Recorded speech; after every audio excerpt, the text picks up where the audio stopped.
প্রতিবেদন করেছে পুলিশের গুলিতে পুলিশের ছেলে মারা গেছে। যেই ওসি আইনাল হক, তার নাম মইনাল হক নাম, তিনি হুকুম করলেন ছাত্রদের প্রতিরোধ করার জন্য।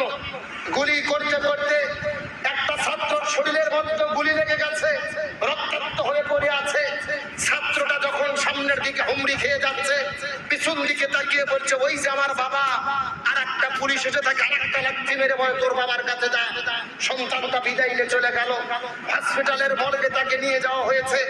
রাত 12টা বাজে সন্তান বাড়িতে ফেরেনি। তখন তার মা বাবার কাছে ফোন দিল, কোথায় তুমি? সন্তান এখন পর্যন্ত বাড়িতে ফেরে নাই। ওসি সাহেব খোঁজাখুঁজি করে সন্তানকে না পেয়ে বারবার ফোন দিচ্ছে হসপিটালের মর্গে। হঠাৎ করে ফোন ঢুকে গেল, ফোন রিসিভ করে বলতেছে, তোমার ছেলে হসপিটালে মরে আছে, ছেলেটাকে নিয়ে যাও। ওসি সাহেব চিনতে পারলো যিনি ওই পাশ থেকে কথা বলতেছে, উনি কনস্টেবল মোখলেস। ডাকতে বলে, মোখলেস তুমি কেন কথা বলো? মোখলেস বলতেছে, স্যার আপনি যেভাবে গুলি করতে বলেছিলেন আমরা ওইভাবেই গুলি করেছি। এই ছেলেটা বিদায় নিয়ে চলে গেছে, আপনার কে হয়? ওসি সাহেব কথা বলতে পারে না, মুখ স্তব্ধ হয়ে গেল।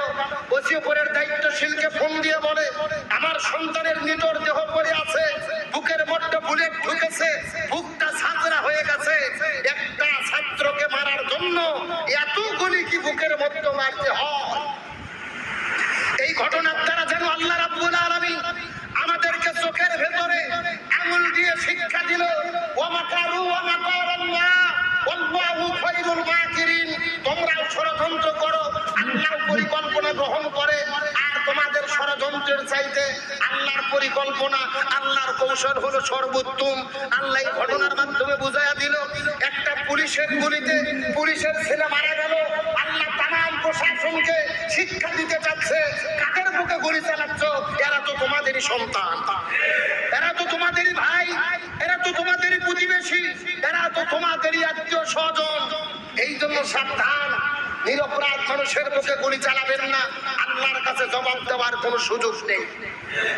কিন্তু কে শোনে ধর্মের কাহিনী? আমরা আমাদের কথা বলে যাই, আমরা আমাদের দায়িত্ব পালন করি, কিন্তু মানুষ যতক্ষণ পর্যন্ত না থাকে, না বিপদের মধ্যে পড়ে, ততক্ষণ পর্যন্ত তারা শিক্ষা